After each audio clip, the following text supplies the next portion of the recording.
Olá, boa tarde a todos do sexto ano, que é o professor Marcos Faber de Geografia. Estou passando aqui, então, para deixar o vídeo do conteúdo desta semana.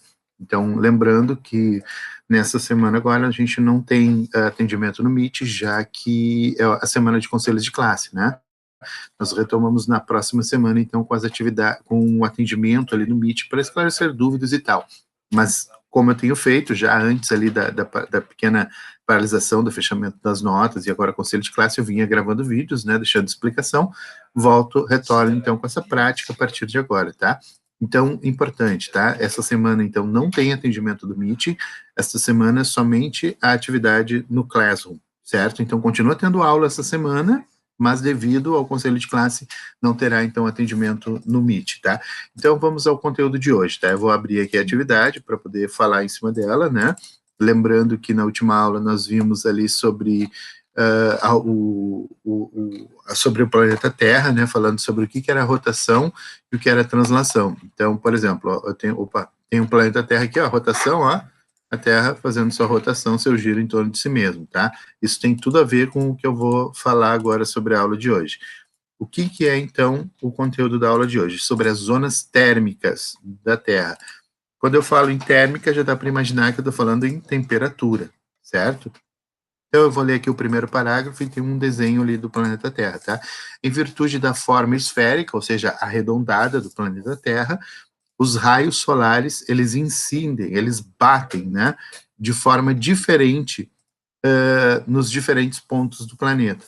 Então, por exemplo, né? Imagina aqui o Sol, ele vai pegar no planeta, né? Que olha o meu globo, pega o Sol, ele pega mais forte na parte mais próxima dele, o Sol aqui, imagina o seguinte, o Sol aqui, ó, essa parte aqui está mais próxima, aqui, mais distante, os polos sul e norte, por exemplo, o Sol incide, ele chega, os raios solares, nesse caso, com menos intensidade do que no centro da Terra, tá? Ou na linha do Equador, que a gente já viu lá anteriormente. Então, a linha do Equador é aquela que passa dividindo o globo terrestre no meio, e é, obviamente, por ser a parte mais extrema, mais próxima, digamos assim, do Sol, é aquela onde há mais calor.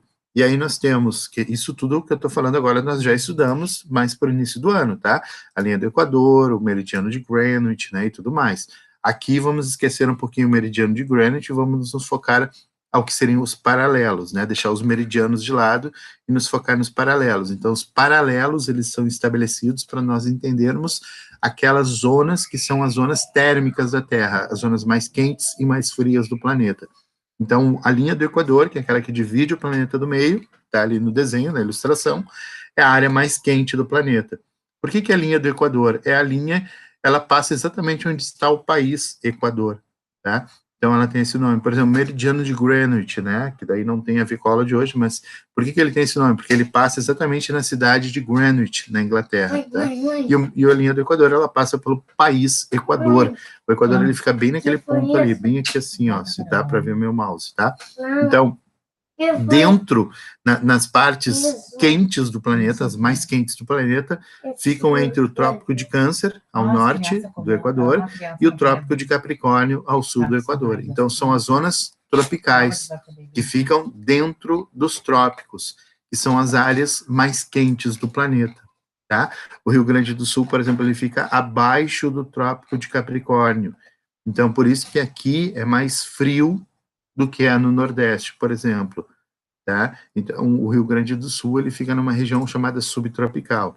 Então, a partir da zona tropical, em direção aos polos, polo sul e norte, né, os raios solares, devido à forma arredondada da Terra, né, e é sempre bom retomar o fato, essa informação, a forma arredondada da Terra, porque a gente sabe que tem um movimento aí dizendo que a Terra é plana, né? Nós vamos deixar a loucura de lado um pouquinho, vamos tomar o nosso gardenalzinho ali e vamos prestar atenção na aula. Então, os raios, eles incidem, eles chegam à Terra de forma diferente, dependendo do local, né, do planeta ali, já que ele é arredondado e curvado, quando ele fica de frente para o Sol, né? E a Terra também é inclinada, como diz aqui, ó, tá vendo o desenho aqui, ó? A Terra ela também tem essa leve inclinação, certo? A partir dessa ideia, fica claro que entre os dois polos, norte e sul, existe uma grande oscilação de temperaturas. Então, se no polo norte e no polo sul é bastante frio, no meio aqui nós temos uma variação de temperaturas, tá? Sendo a mais elevada, mais próxima à linha do Equador.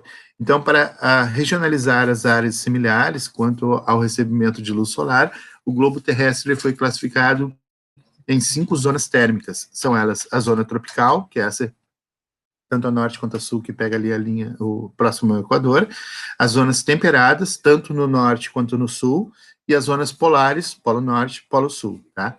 Então, o que seriam as zonas polares? Os raios solares, eles atingem a superfície terrestre de maneira bastante inclinada, portanto, as temperaturas são baixas nessa região da Terra.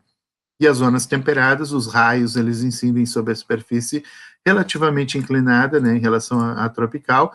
Desse modo, as temperaturas, elas são mais amenas, tá? Mas é óbvio que, claro, vamos imaginar o seguinte, a linha do Equador, conforme eu vou subindo, né, ao norte, vai diminuindo a temperatura, quanto mais eu baixo em relação ao sul, mais diminui também a temperatura, então há uma oscilação mesmo, né? E aí, claro, aqui não está levando em consideração, mas a altitude, que nós já estudamos também, ou seja, regiões mais elevadas, também mexem com a temperatura, tá?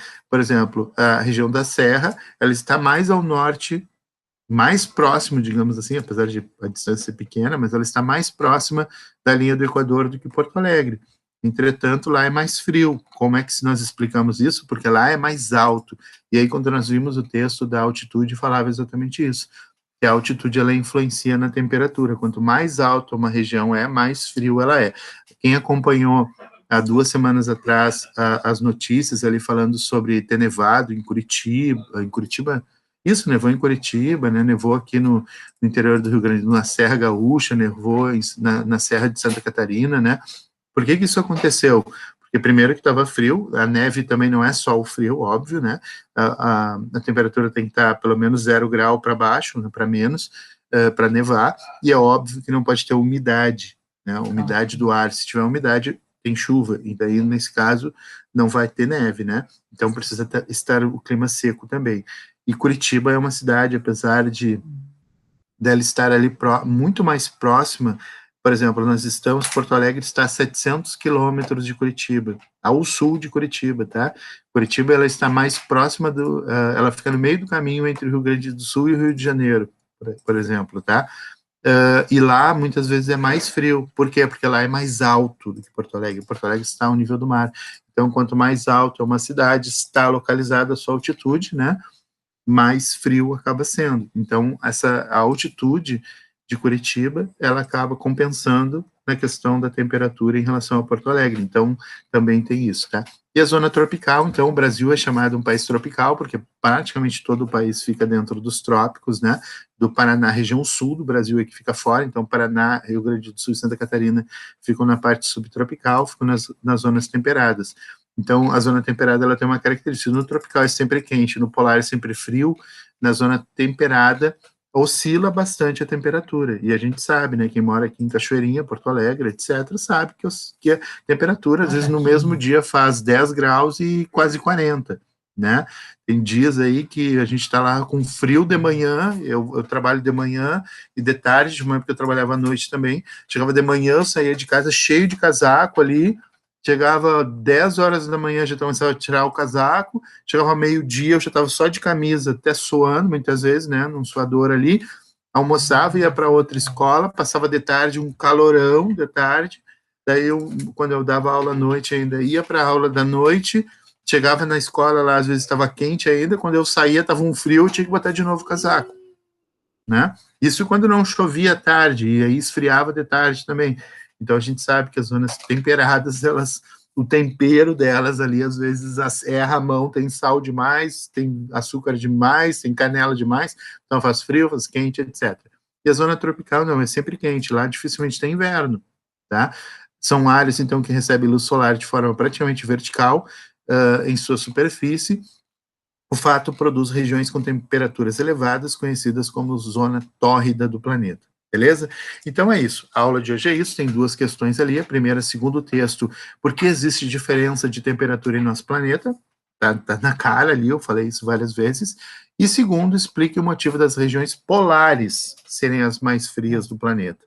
Também está bem na cara ali qual é a resposta disso, certo? Então, a aula dessa semana é isso. Tá? Espero que todos tenham entendido tudo, tá?